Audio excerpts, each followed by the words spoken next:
When the Prodigy headline the Saturday night of this year's Clockenflap festival, expect no less than an assault on the censors.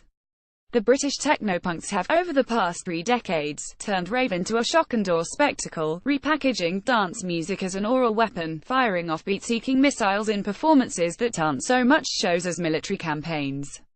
They are destined to be the most explosive band ever to hit the Clockenflap stage. The outfit are a well-drilled, tattooed, musical war machine, wielding ghoulish makeup and punk attitude, and have fought off all challenges to their position as Britain's biggest musical attraction. From the Happy Mondays to Blur, the Chemical Brothers to the Oasis Brothers, all have lacked the firepower or the determination to outgun the Prodigy. "We're not exactly quiet and shy, just look at us," the band's commander-in-chief, Liam Howlett, says in an exclusive interview with the South China Morning Post. "We didn't want to be pop stars on TV like other bands did. We hardly ever did any TV because we want people to come to the show and see it in real time." Clockenflap headliner faced on her Hong Kong debut, Apple and a new musical direction, and we always respected the underground culture we came from, says the DJ, keyboardist and production whiz, who has led his band into battle from the front since getting together with mates Keith Flint, Maxim Reality and Leroy Thornhill in Essex, Eastern England, in the late 1980s. It's from the underground that the Prodigy have waged a guerrilla war against mainstream pop. They revel in the take-no-prisoners attitude that has made the gritty English county both feared and revered. It's also an attitude that protected them from the volatility to come in a career as tempestuous as it has been successful. Howlett's band has had to fight for every inch, against censors, moral crusaders and even the police. From day one, the Prodigy made no bones about their musical vision. It would be hedonistic, loud and defiant. Political only in the sense that the band wanted total personal freedom to pursue their own ambitions. They found a battalion of followers in the ecstasy-driven rave scene that bred them. Predictably, they ran into controversy almost from day one. Their 1991 debut single Charlie, an earworm acid house thumper that sampled a British children's TV show, was vilified for glorifying cocaine use, helping it reach number 3 in the UK charts in the process. 2 years later, the authority baiting their law was damned as a call to arms against the then Tory government's Criminal Justice Act amendment that banned raves. From outrage over the Tarantino-like sex, drugs and violence video for Smack My Bitch Up, not to mention alarm at its title to a reference in Baby's Got a Temper to date RP drugs, the band has garnered a reputation for pugnacious defiance that's only hardened their outsider status. Howlett insists they didn't set out to offend and that any offense taken was misguided. "We don't like fake controversy and we never did," he says. "The Smack My Bitch Up video was the only controversial thing we ever did, and that is like watching a kids' TV show now." Besides keeping tabloids in lurid headlines, the Prodigy have released some truly groundbreaking music. Songs for the Jilted Generation, their second album, fused hardcore techno with house beats and became the hard-edged underground antidote to the Britpop era's pastel shades of 60s nostalgia.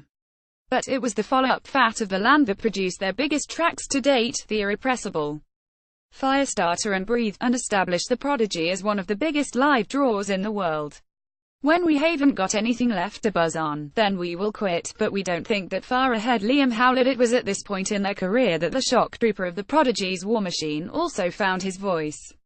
Flint started out as Howlett's long-haired loony sideman, but in the mid-1990s he was transformed into the demonic, demented face of chaos that has been the Prodigy's motif ever since. Part Terminator, part Johnny Rotten, HES, a high-octane punk assassin who stalks a stage like a prowling ghoul, always ready to pounce, never taking the pedal off the metal. Keith is always ready, Howlett warns of his killer clown Prince frontman. Age and success is supposed to mellow a man, unless HES in the Prodigy. Howlett remains one of pop's most challenging figures. He may play the quiet man behind Flint's wild on-stage alter ego, but off-stage the roles are reversed, with Howlett establishing himself as an unofficial spokesman for authenticity in music, especially dance. His dislike of EDM, the commercialized version of techno that took over the world's dance floors a few years ago, is well documented, and in his interview with the Post he goes further, dismissing modern DJs as mere iPod controllers. His pursuit of purity in music has almost led to the band's demise, with Howlett taking regular leaves of absence and making threats to hang up his headphones whenever HES felt uninspired or browbeaten by the industry. 2 years ago, he said he'd never make another record, such was his disdain for the slog of recording, touring and writing. He seems to have had a rethink since. "I was serious," he says of his pronouncement. "I'm fed up with the whole album thing now, I just prefer to write tunes and put them out in a different way. But when the urge comes you have to obey it," he says. You can't help when songs get written. A few ideas decided it was time. Those few songs are likely to coalesce into an album in the early part of next year, he says, and promises the tracks will be like those on the band's previous album, The Day Is My Enemy, only more old school. Beyond that, there will be more gigs, and after that, who knows? For a decade, the band has seemed perilously close to collapsing in on itself. Flint even formed his own band, Flint, to fill in the growing hiatuses between activity.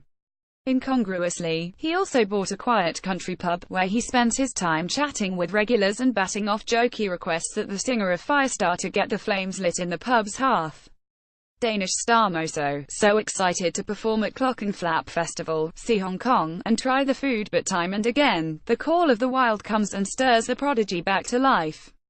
The live shows, seeing people react directly in front of you, is what keeps the Prodigy coming back for more, Howlett concludes. When we haven't got anything left to buzz on, then we will quit, but we don't think that far ahead. Clockenflap, November 17 to 19, Central Harborfront, $980 Friday general admission to $1,830 3-day general admission, ticketflap.com.